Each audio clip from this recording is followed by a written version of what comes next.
How we react to adversity says so much about who we are. Two people can face similar circumstances, but their outcomes can be entirely different due to the varying outlooks. Today in Insights into Success, we're talking to Victoria Lee about her approach to dealing with a health issue and how that's really been the catalyst for what she's doing now. All right, so thank you very much, Victoria, for agreeing to come on to Insights into Success. It's great to have someone from the other side of the world, and it's also great to have a woman on the podcast. To date, it's been few and far between, not by choice, but just by the way it's worked. So it's good to be balancing it up a little bit with some more female perspectives. So really appreciate you agreeing to come on board. So what I want to do just to start off is to get to know a little bit more about you and your life story and how you came to be where you are now, because I think you've got quite an interesting story to tell us. So I originally, when I graduated, I originally went to work in journalism, and I had my first job at a newspaper. I've had kind of back problems for a long time, so that after a period working at the paper, I was really struggling with the kind of very long hours commuting, and that led me to decide to take a step back from that. I then was having back surgery, and I kind of couldn't go out and get a normal job, so I ended up setting up my business kind of by necessity, really. I needed to do something that I could do from home, so I started setting up my first business, which was initially just me, and then grew from there and turned into my current business a little bit further down the line. So tell us the name of the business and what does it do? So my business is called £100 Social. It's a UK-based company.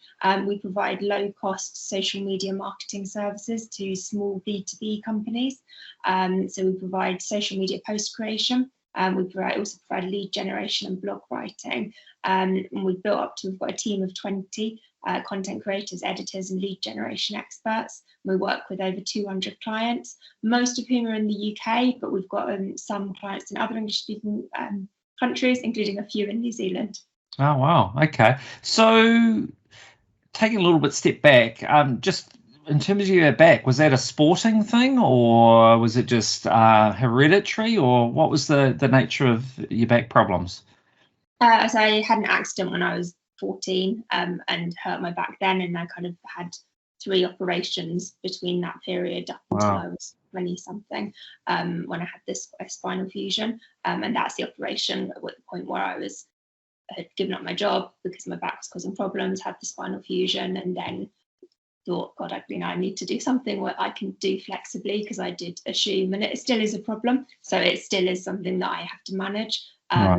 So I think in hindsight, it probably was a good move, setting up a company that I could run from home, not have to commute, not have to do that kind of high pressure physical kind of job where your body is under pressure all the time. So you're in journalism. So what made you choose to do social media? So when I had the job at the newspaper, I was working on the digital products in the kind of product online department. And that kind of led me to see that, really what that kind of journalism is trying to get as many eyes as possible on the articles that are being published, which does cross over a lot with digital marketing. Yeah. And that led me to kind of be more interested in marketing, digital marketing, and how it works. And then prior to that job, I worked at an alumni magazine at my university as a writer.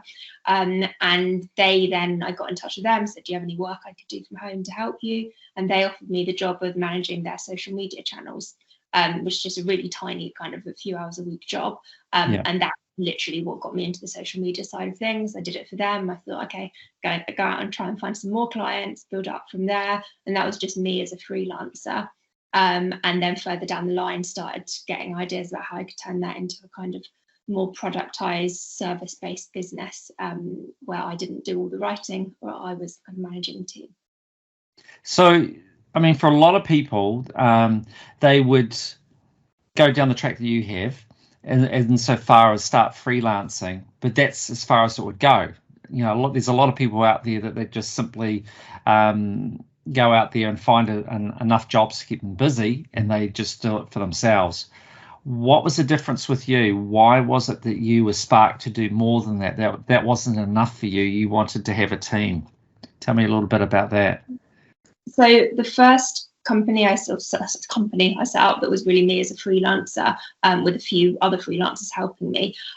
We got up to, I think, 5 clients at the most, and there was no way to go beyond that because we had no processes in place. Every time you had a new client, they took a huge amount of your time, a huge amount of work, and you had to charge high prices because the amount of work you put in reflected needing to charge those prices. Yeah. And that's because we didn't have a productized, process-driven service. We were trying to customize our offering to whatever the client wanted. And I could see that I did that for 2 years, and after 2 years I could see that's it. Like, that's what my job would be, just that again and again, working with clients, and at some point getting a new client, losing a client, and going on. And I thought, if you could productize this service, if you could put it into a packaged up thing where you had a very set process that anyone could follow to deliver that service, you could actually scale this up really quickly, and you could then have hundreds of clients. And you could be offering this at a much more affordable price point for the client. So that was part of it. The other thing was I'd continually have great conversations with company owners saying, oh, we really need your help. We need to help to promote ourselves on social media.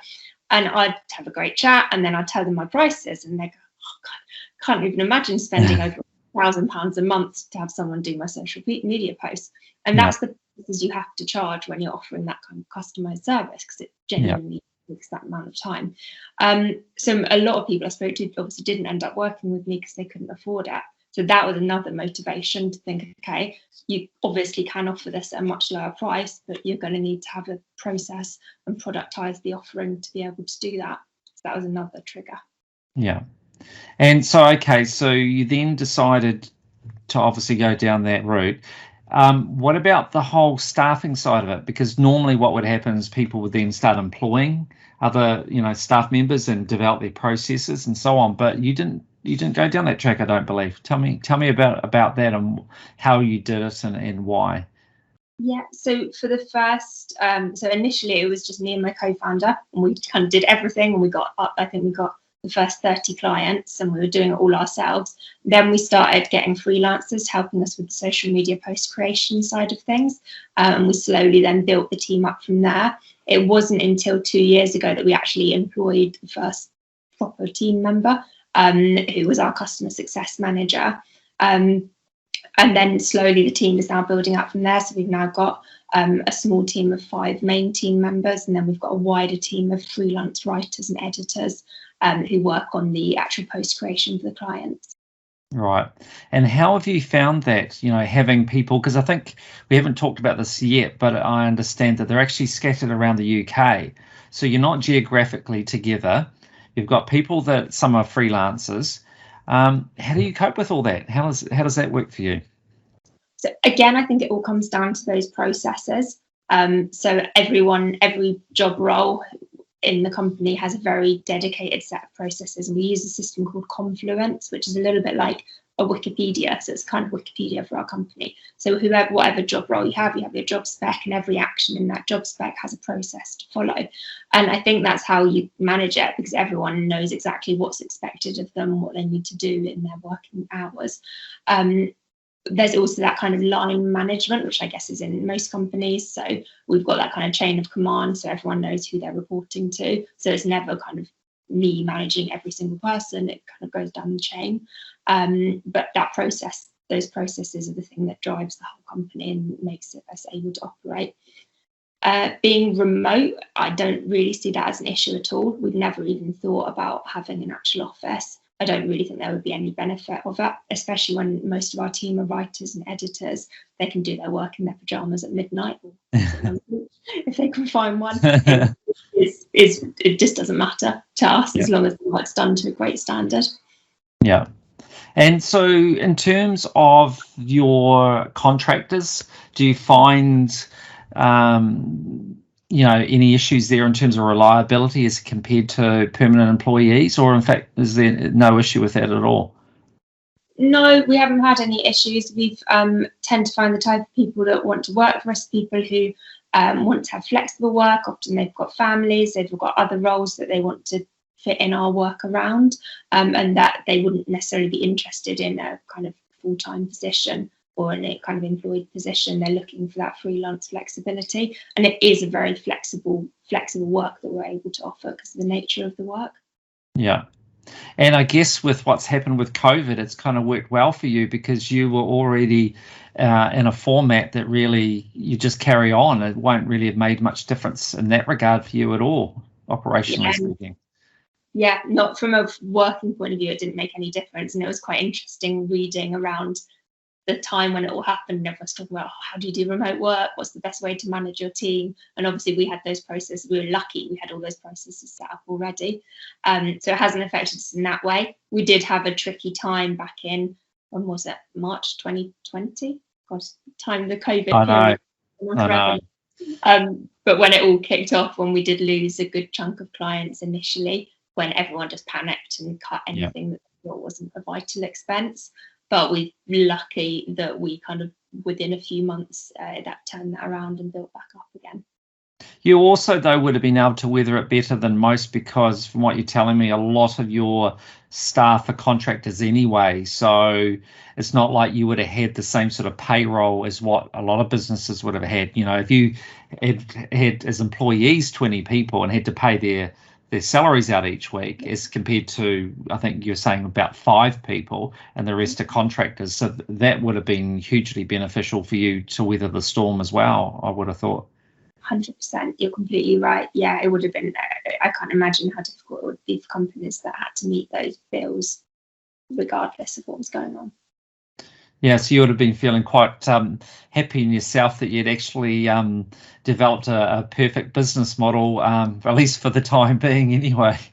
It did for that moment. It definitely had its benefits at that time. And what about communication within the team? How do you manage that? Do you do Zoom calls within the team? Yeah, so we have with the main team, we've got daily calls, and we use a system called Whereby, which is a bit like Zoom, an online video platform. For the white, we have a kind of CRM portal which we use to communicate with clients and contractors, and that's called SPP, which is another great platform I'd recommend.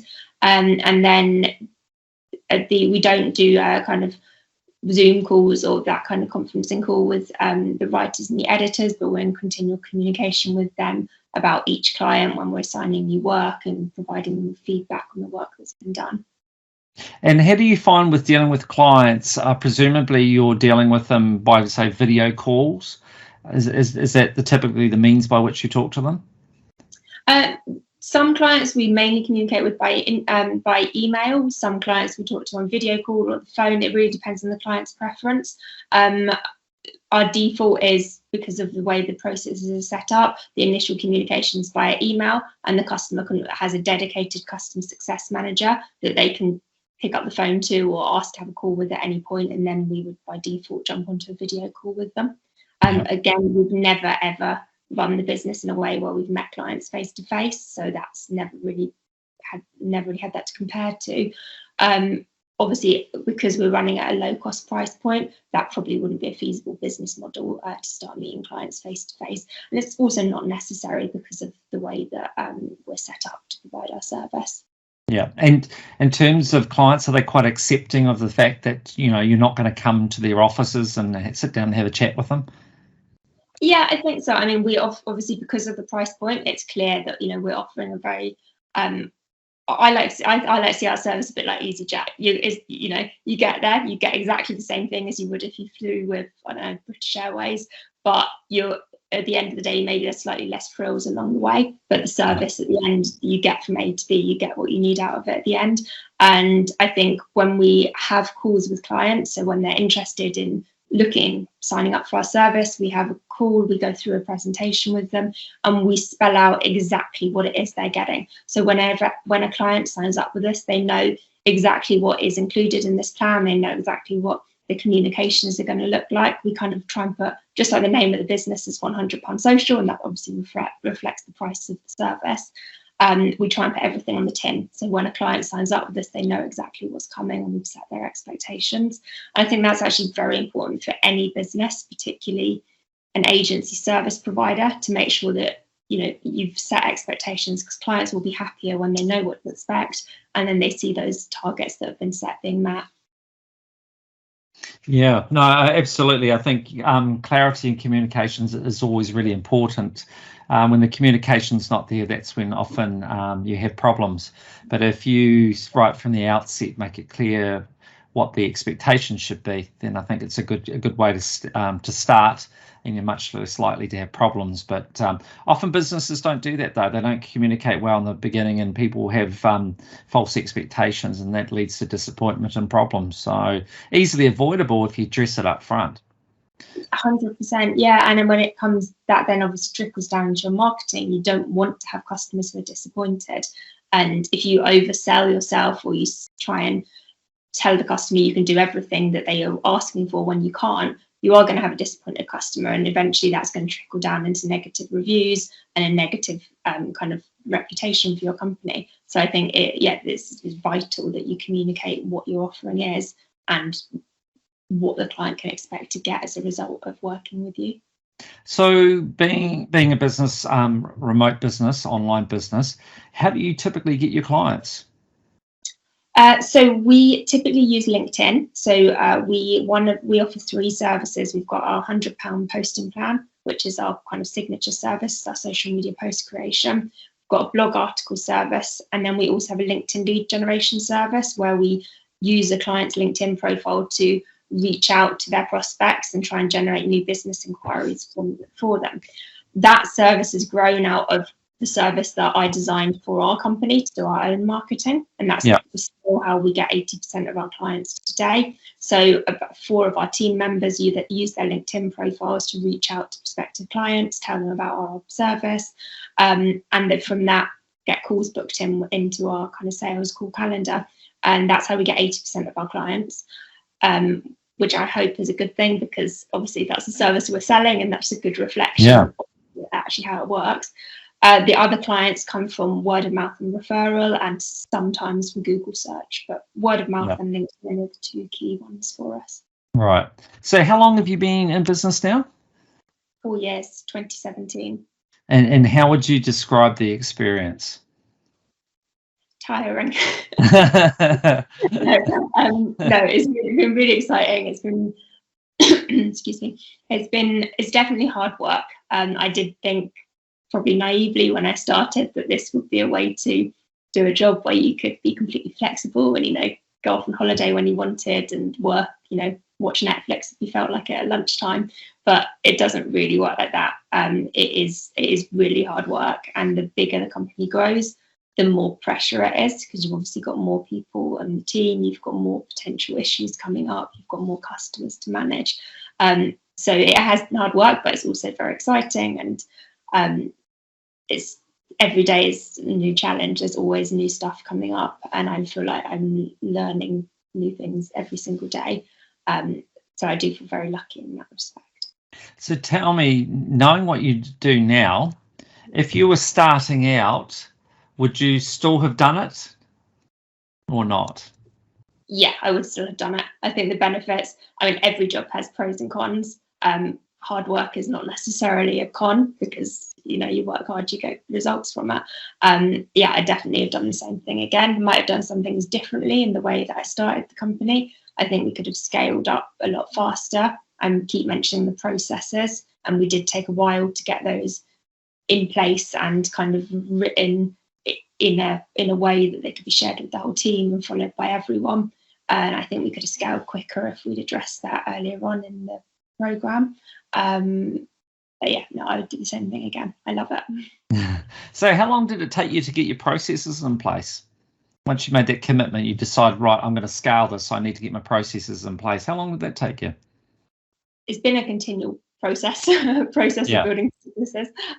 We had processes from the beginning. So we did have, like, the very first process we had was like, what happens when a client signs up? How do you deal with them? How do you bring them on board?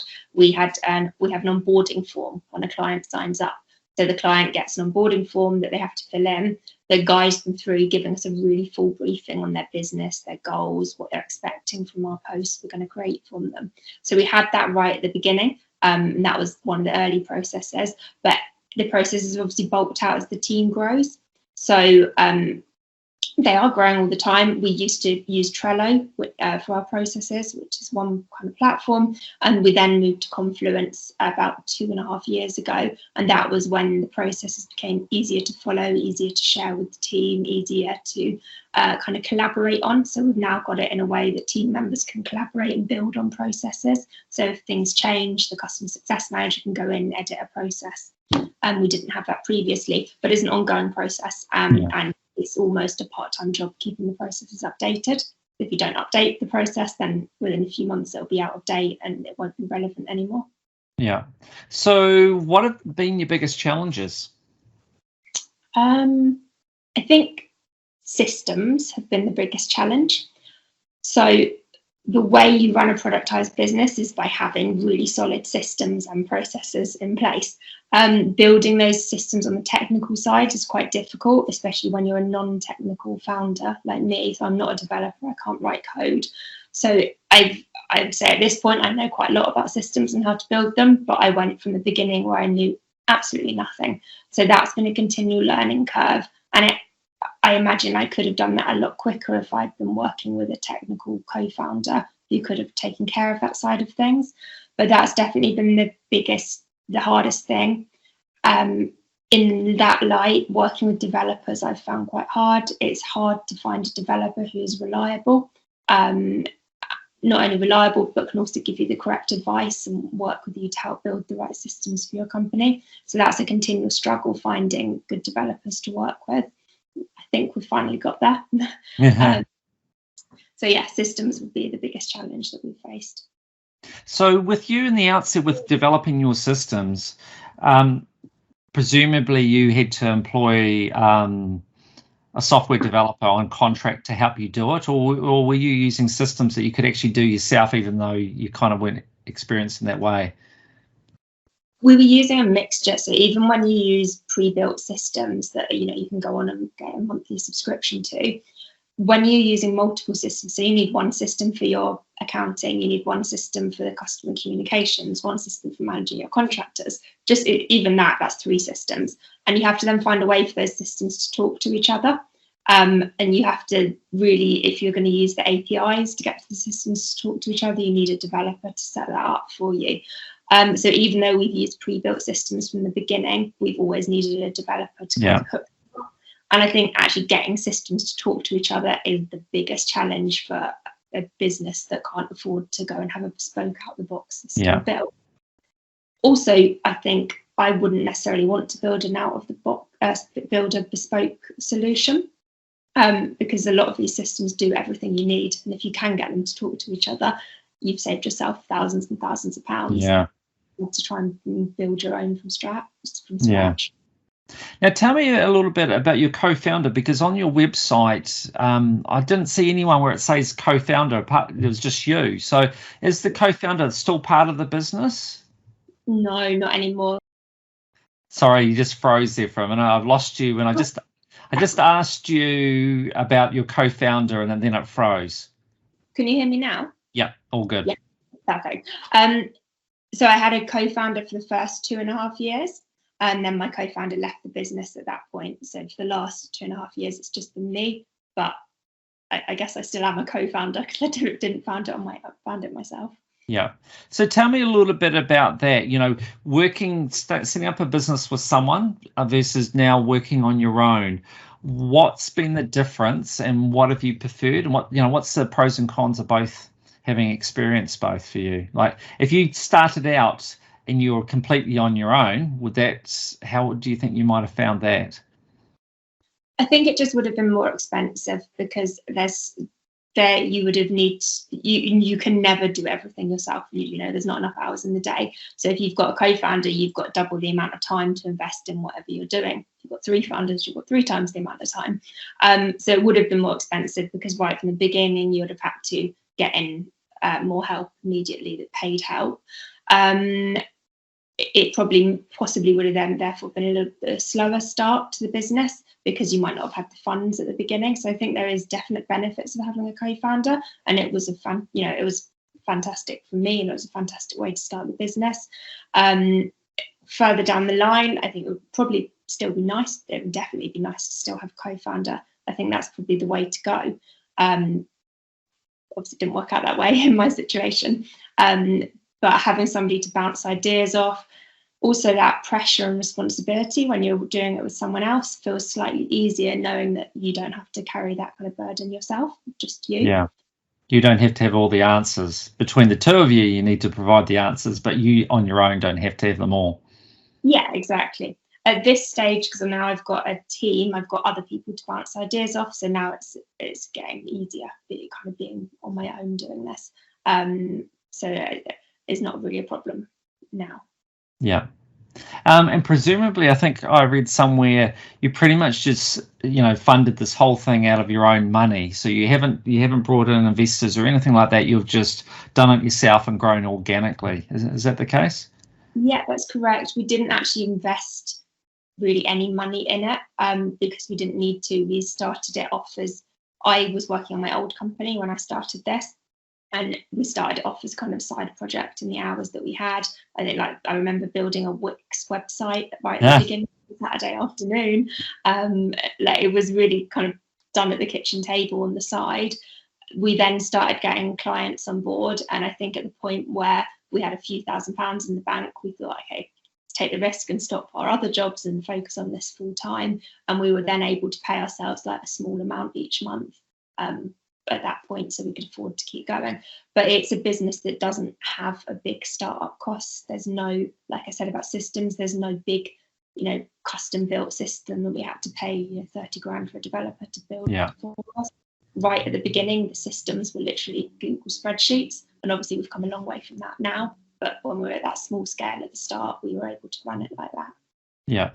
And what about now with competition? I don't know about you, but certainly over this part of the world, there's an awful lot of people that think they're now digital marketing specialists. So how about over there? Presumably you've probably got a lot of, I'm sure you have a lot of competition.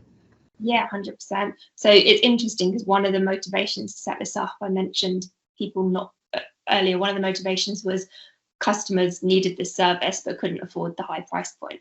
And at the point I set this, the point we set this up, there wasn't really a competitor at our price point that was offering a UK-based service. It was people would offer a low price point, but they'd be outsourcing to writers who didn't speak native English, for example. Now there is other businesses, there's quite a few copycat businesses that have popped up as well.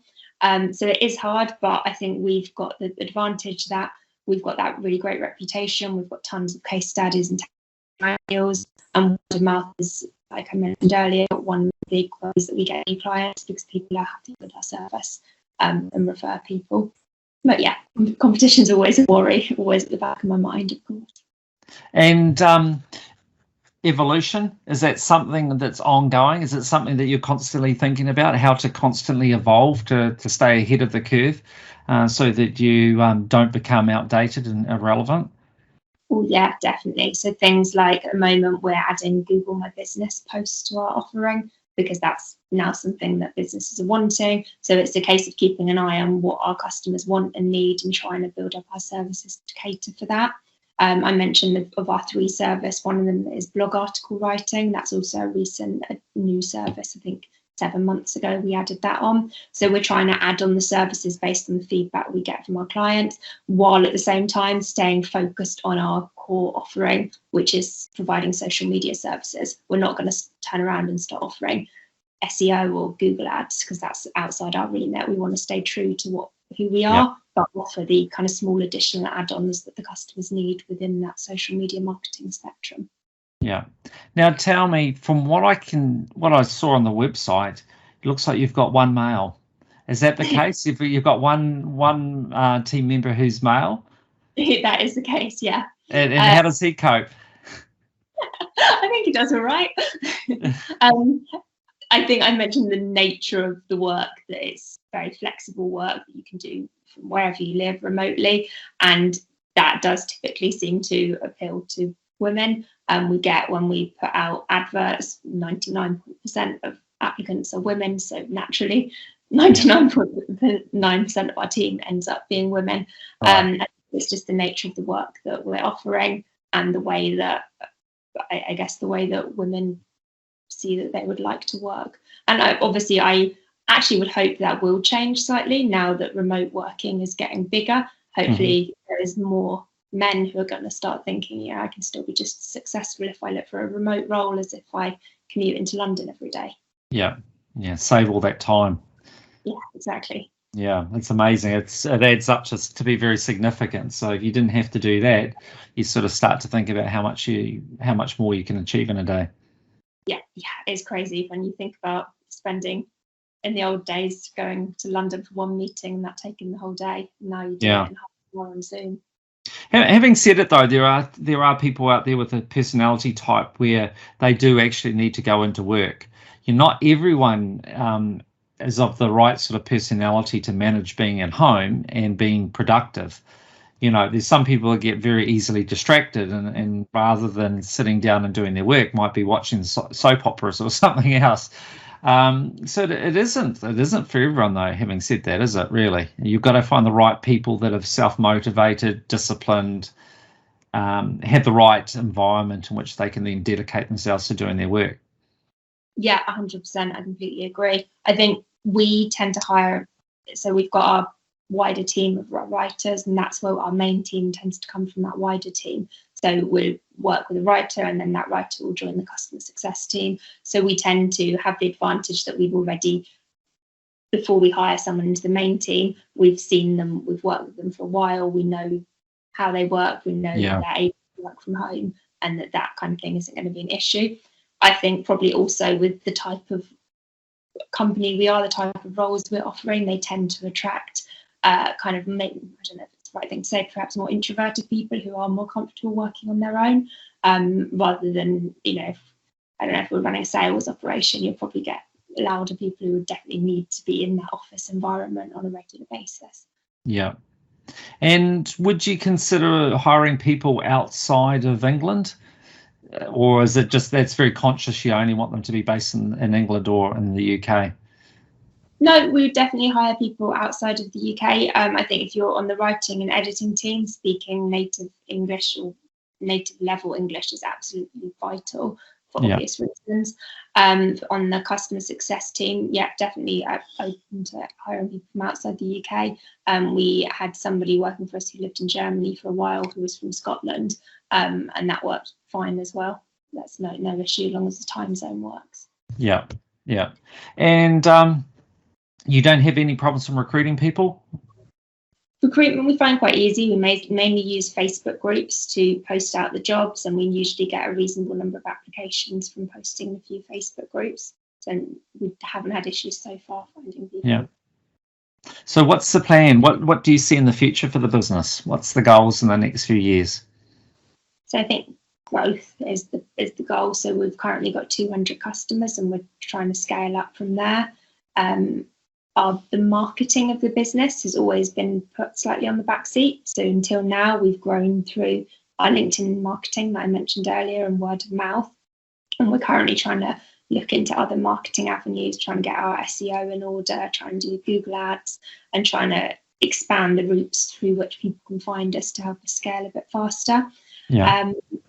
So from the company point of view, it's at this point, I don't want to focus on adding loads of new products, apart from the ones that are really necessary. I just want to focus on, we've got this great product now, and it's worked really well. We just need to now find more customers. And we're in a position where our team can scale up very easily now that we've got all those processes I mentioned in place. So that's for the company. And for me, I think I'd like to work a little bit less. Like to get to the point where I can work a few less hours per day. So that's my personal goal. And how do you think you're going to do that, though, if you're scaling the business up further? I actually think now the last 4 years have been the process of probably a far too long process of getting the business to the stage where it can scale up. And it's only in the last 6 months that I've started focusing on actually marketing the business in order to scale up. Because of those processes that are in place and the team that we've got, I actually think at some point I will become redundant to the business, which would be great. Because when you've got those set processes, at some point when we're hiring a marketing manager at the moment, And when we've got that person on board, I should then be able to slightly step back and just take a very much, daily meetings, or maybe every other day, and taking an overview of the work that's going on, because we will then have all the people in place to cover all the different aspects of the business. Yeah. So you're looking forward to that day when you can have your marketing manager and then have a little bit more time out. That would be lovely, yeah. And do you think, though, like looking back, do you think that you would have done, I know you touched on it before a little bit, but would you have done anything too dramatically different than what you've done? I know you always do some things different, but is there anything you look back and think, boy, I really messed that up, or could have done that really quite differently? Or overall, you're pretty happy with how it's gone? I think I'm happy with how it's gone. If I went back to the beginning as who I am now with what I know now, I think I've done the whole thing differently, because I've got a lot of knowledge now that I didn't have at the beginning. I think I could have built our systems in 2 or 3 months and had great systems from the start, with the knowledge I have now. But at the end of the day, I didn't have that knowledge at the beginning of the process, and it has all been a learning curve, I guess. It's all been, and it's taught me so much. So I don't think there's anything massive I'd change. So as a person, we've talked a lot about systems with the nature of the business you've developed. So tell me a little bit about your personality. It's hard not to think that you must be a person that is quite disciplined and quite, has quite a methodical mind. Did it come naturally to you to develop the systems? Is that part of your DNA, or has that been a more of a struggle for you because it didn't actually fit with your personality type? No, I have really, it's been like a fight, but I have enjoyed developing the systems, and I do enjoy that technical side of the business, probably to the point where I spent too much time on it and should have got somebody else working on it at some points, but I do really enjoy it. And I do still think that it's absolutely essential to the business. There's no way we can be at the point we are now where we can scale quickly without having spent all that time getting those systems right. Yeah. So, because some people are really good at the micro detail, and some people are good at the macro, the bigger detail. Occasionally you get people that are hybrids. They're actually pretty good at doing the macro. They're quite like that, but they're also really good at doing the micro. So where do you fit? Are you a hybrid, a micro, or a macro? I say more on the macro side. I'm good at, so all the processes we've got that I've written, I say writing the process is very micro. So I'm good at getting that into place. I'm good at checking that it's working. And when we change a process, we then have to work with the team to check that there's not anything in the process that is making it longer or making it unnecessary work. But I would not be happy in a job where I was implementing processes on a daily basis. I definitely work better when I can then think about bigger ideas and then work with people to see them implemented. So to me, it sounds like you're a bit of a hybrid. You're good at both. Which is a great skill if you can, because some people, like a true macro person, is like hopeless at the detail, and they hate it and won't do it. They just want to think big picture all the time. And equally, someone who's really good at the micro, they're into all that stuff, but they're not into planning and thinking, projecting out. So it seems to me like you've got a nice balance between the two. Yeah, that sounds, maybe, but I definitely enjoy the macro stuff more. Yeah, I don't have much enjoyment out of the daily process, implementing daily processes. So it's a necessary evil in order to get to where you want, which is the macro stuff. Exactly. Right. No, that's fair enough. Sometimes we've got to do these things, don't we? And that's the thing, as a small business owner, you have to just roll the sleeves up and do stuff that maybe is not really what you want to do, but you do it because somebody's got to do it, and you can't afford to employ someone else to do it. Oh yeah, right at the beginning, you have to do everything. There's nothing that you're down to, doing the expenses and the accounting you have to do right at the beginning. And then you obviously, as you grow, you get to the stage where you think, okay, definitely shouldn't be spending my time on this. I need to get somebody in to help with this, and it kind of grows from there. Yeah. So tell me, for people that are either listening or watch this, what's your advice in terms of what it takes to set up your own business? What it takes to succeed in business? What do you think are the key ingredients? hard work.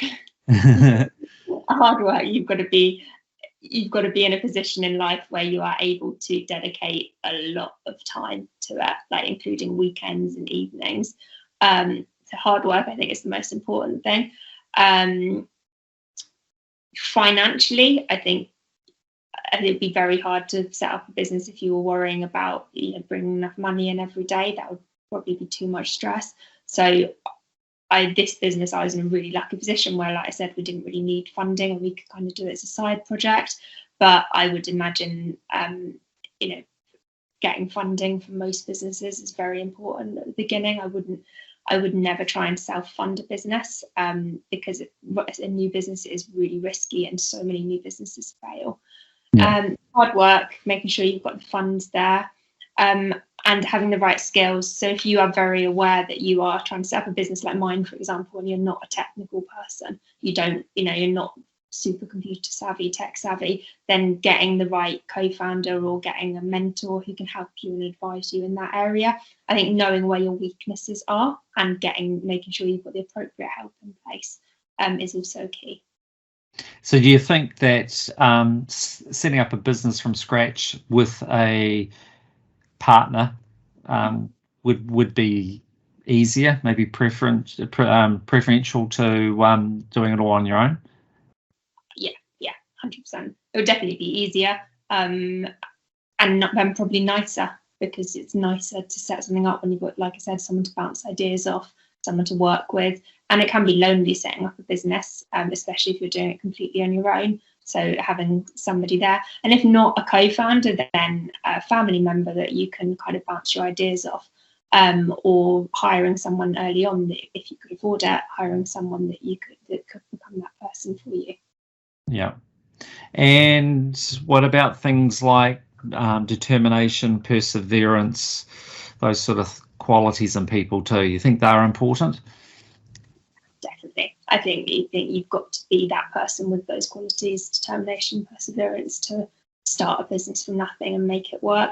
You've also got to be realistic. There's a danger of just saying you're going to be determined and make this work whatever happens. But I think when you're setting up a business, having a really clear financial vision, having someone good doing your accounting or doing it very well yourself, so you know the money that's coming in and the money that's going out, and being realistic, because obviously it'd be crazy to be so determined that you kept going when all the numbers were negative and you kept losing money. So being determined but being very realistic and making sure financially that you've got the right advice and that you can see clearly at the end of every month, right, what have we made, what have we lost, what has this cost, and check that all the figures are adding up. Yeah. So at the end of running businesses, you've got to break even to make it worthwhile. If you can make a profit, then that's fantastic. So the only thing is, you touched on before about, knowing when to quit. The only thing is, though, that you also hear a lot about how, people succeed because they don't quit. And yes, your business may not be making money, but it might be about to next month, So there is that challenge that people face as to where it's, no, I can't quit. You've got to keep going. And if you keep going, you will succeed, versus being pragmatic and stepping back and go, no, this just isn't going to work. And don't you think that that's quite a difficult challenge for people, though, to know when it is time to quit and when it is time to just keep pushing because you're just about there, but just not quite there yet? Oh, yeah, that's almost the impossible challenge.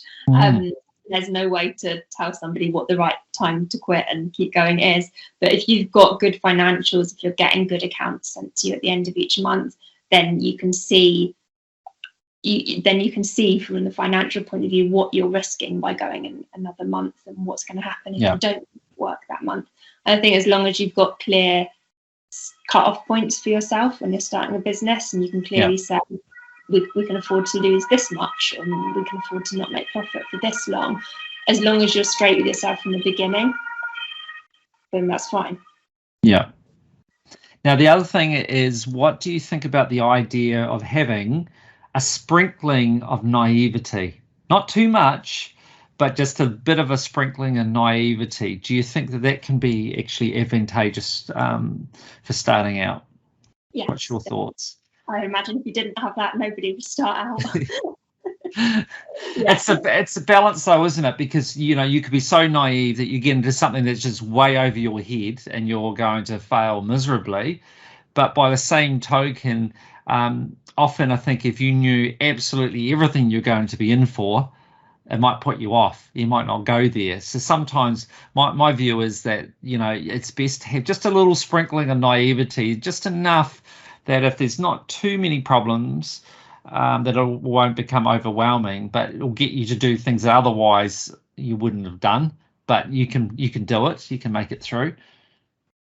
Yeah, no, I completely agree. And I think everyone starting a business has that sprinkling of naivety, because even however well researched you are, however much preparation you've done, there's always going to be bits of running that particular business you're building that you never thought about how that would work or what problems that would cause or benefits. Yeah. So I think you would always have that. But like you said, if you go into it completely naive without even attempting to inform yourself, then that's when you're going to hit the problems. Yeah. So just to wrap it up, tell me, long term, have you got any other sort of goals? We've talked a lot about, business, and I guess relatively short term that you want to grow it. But what about further down the track? Are there other things that you kind of would like to do in your life, or you got bigger goals beyond this? Can you give us any insight into what else is making you tick and what's going to motivate you going forward? Yeah, I really enjoy running a business. So if it wasn't this business, or further down the line, if I did reach that amazing place where I could work less, I'd probably do that for a while and then potentially look at a different business to start. I just really enjoy starting something new and making something from scratch. So that side of it, but I would definitely like to have that a bit more of the work-life balance, which I'm lacking at the moment, and spend a few less hours at my computer. Yeah. And isn't that important though too? You hear a lot of people say what you've just said, wanting that balance, but they never actually allow themselves to have it. They just keep changing the goalposts. So they go, okay, well, once I do this, then I'm going to pull back and then I'm going to have my balance. And then they get to that goal and then suddenly, oh no, I just want to go a little bit more. I just want to grow the business a bit more, or I just want to do this, or I just want to do that. And then I'm going to pull back. And then they get there and they're forever chasing their tail. Have you seen that? Do you think that is an issue for some people? Oh yeah, definitely. And I think that could be my issue. I was kind of wondering. I really hope I will have the discipline to step back at some point. But yeah, it's obviously whenever you get to that point, you'll always think you could go to the next point and the next. I've got a very lovely partner who will probably make me stop at some point. So that's probably a good thing.